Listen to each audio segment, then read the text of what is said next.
Previously, we made an in-depth video about bike share, and that link to that video will be posted below. Today, we're going to talk about the new pricing structure that started on April 3rd, 2023.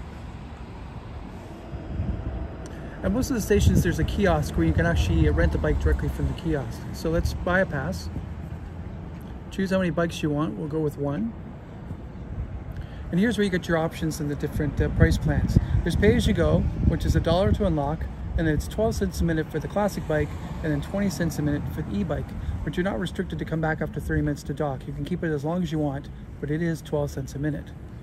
The other option is the day pass, which is $15 for 90-minute rides, but that's unlimited 90-minute rides in a 24-hour period. So you can take the bike and after 90 minutes, return it, and then take it out again. So for the pay-as-you-go at $1 plus 12 cents a minute, after an hour it's $8.20.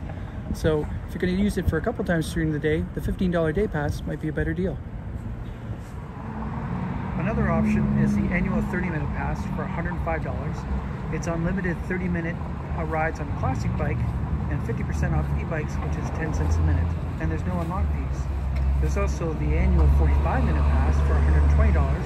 Unlimited 45-minute rides on the classic bikes, 50% off e-bikes for 10 cents a minute, and no unlock fees.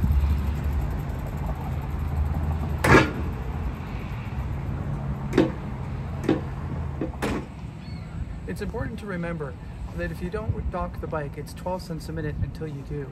So when you finish using the bike, be sure to get back to a station as soon as you're done and dock that bike, because it's 12 cents a minute.